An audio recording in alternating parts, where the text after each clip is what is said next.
बिस्मिल्लाहिर्रहमानिर्रहीम। अस्सलाम वालेकुम। दुनियावी व्लॉग के साथ मोहम्मद हसन रज़ा आपकी खिदमत में हाजिर है। नाजरीन, दो बड़ी ख़बरें आपसे शेयर करनी है। चेयरमैन पाकिस्तान तहरीक इंसाफ के लिए दो इंतहाई ख़तरनाक ख़बरें सामने आई हैं और इमरान खान जो हैं वो मज़ीद मुश्किल में फंसते चले जा रहे हैं। चेयरमैन PTI के ख़िलाफ़ भी ऐसे वादा माफ़ गुआ बन गए हैं जिनसे मुतल्लिक आप सोच भी नहीं सकते। और फिर होगा क्या कि चेयरमैन PTI को 14 साल कैद की सज़ा जो है वो सुनाई जा सकती है। ये सब आपके सामने रखने जा रहा हूँ कि वो कौन से बड़े केसेस हैं जो PTI के ख़िलाफ़ मज़ीद मुश्किलात जो है वो चेयरमैन PTI के ख़िलाफ़ जो है वो पैदा करते चले जा रहे हैं। नंबर 1, साइफ़र केस में FIA ने इमरान खान और शाह महमूद कुरैशी के ख़िलाफ़ चार्जशीट पेश करके गुनहगार करार दे दिया है और अदालत से ट्रायल करके जो है सज़ा देने की इस्तदा कर दी है। FIA ने 28 गवाहान की लिस्ट जो है वो चलान के साथ अदालत में जमा करा दी है, जिसमें FIA ने कहा है कि 27 गवाहान के 161 के बयान कलमबंद होने के बाद चलान के साथ जो है वो मुंसलिक कर दिए। अब अगर देखा जाए तो सेक्रेटरी खारजा असद मजीद साहब और सुहेल महमूद भी जो है वो गवाहों की लिस्ट में शामिल हो चुके हैं। आपको याद है कि ये ब्रीफिंगें भी देते रहे हैं। और फिर आज़म खान जो कि principal secretary to prime minister रहे हैं पहले, उन्होंने 161 और 164 का बयान जो है वो भी करवा दिया, जो चलान के साथ जो है वो मुंसलिक है। और मैं ये समझता हूँ कि अब तक की जो इतलात सामने आ रही हैं कि चेयरमैन PTI और शाह महमूद कुरैशी का 27 मार्च की तकरीर का जो ट्रांसक्रिप्ट है वो भी चलान के साथ जो है वो मुंसलिक किया गया है।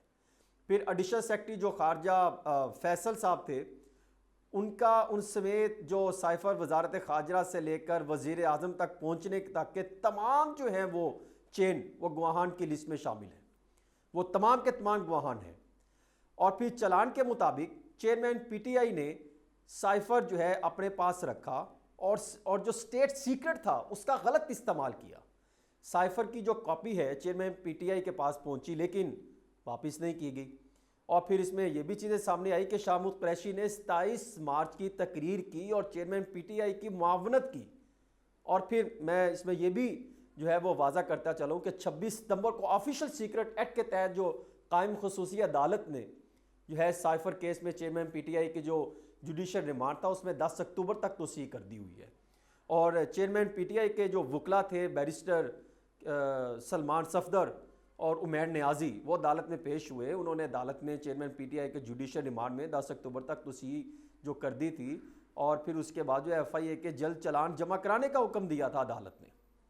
और चेयरमैन PTI अरशद जो है वो चेयरमैन PTI इमरान खान और शाह महमूद कुरैशी ने जो ऑफिशियल सीक्रेट एक्ट की खिलाफ वर्जी की और साइफर की कॉपी को जानबूझकर छुपाया, ये बुनियादी तौर पर कौमी सलामती को ख़तरे में डाल दिया। और चेयरमैन PTI ने वज़ीर आज़म ऑफिस के SOPs की जहाँ खिलाफ वर्जी की, वहाँ पे अपने जो हल्फ लिया गया था उसकी भी खिलाफ वर्जी की, यहाँ तक कि आईने पाकिस्तान के मुताबिक जो हल्फ लिया गया था उसकी खिलाफ वर्जी की। और इमरान खान के साबका जो प्रिंसिपल सेक्रेटरी थे आज़म खान, उन्होंने चेयरमैन PTI के सबसे जो करीबी जो है वो शख्सियत समझे जाते थे, उन्होंने जो है वो बाकायदा तौर पे वो जो है वो बयान रिकॉर्ड करवाया है। अब अगर देखा जाए तो चेयरमैन जो PTI हैं वो ऑफिशियल सीक्रेट एक्ट के सेक्शन 5 और सेक्शन 9 की उन्होंने खिलाफ वर्जी की है, जिसके बाद अगर ट्रायल होता है तो जो कानून कहता है ज़्यादा से ज़्यादा 14 साल जो है वो चेयरमैन PTI को सज़ा हो सकती है, 14 साल कैद की। और चेयरमैन जो PTI हैं, FIA का जो उन्होंने बयान जो दिया गया है उसमें वो साफ जाहिर होता है कि ऑफिशियल सीक्रेट एक्ट की जो है वो खिलाफ वर्जी की है, जिसमें असद मजीद और आज़म खान, सुहेल महमूद, साबिक सेक्रेटरी खारजा के बयानात जो हैं वो इस केस के लिए इंतहाई अहम करार दिए जा रहे हैं।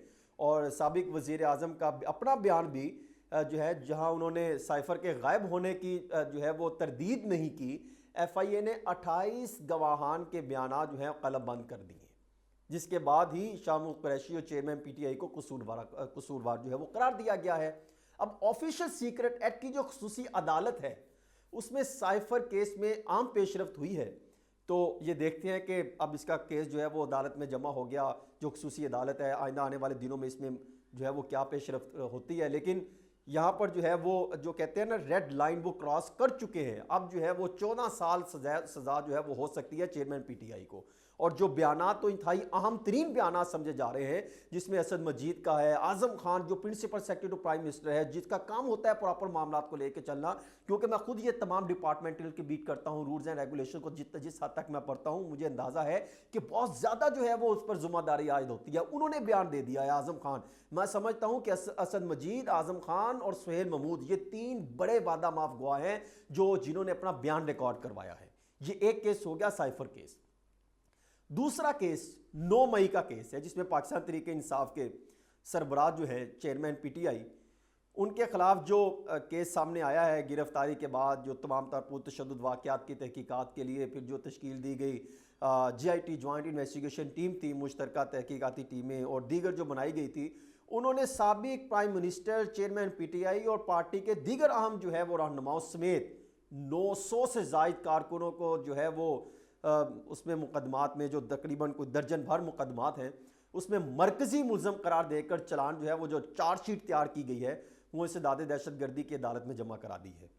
और अब तक की जो मालूमात हैं, जो चालान पेश किया गया है, उसके मुताबिक अगर देखा जाए तो 9 मई के मुकदमात में नामजद चेयरमैन पीटीआई और 900 से ज़ायद पार्टी रहनुमाए हैं जिन्होंने संगीन जराइम का मुर्तकब किया है, वो मुर्तकब करार पाए, यानी उन्होंने संगीन जराइम में मुलव्वस करार पाए हैं।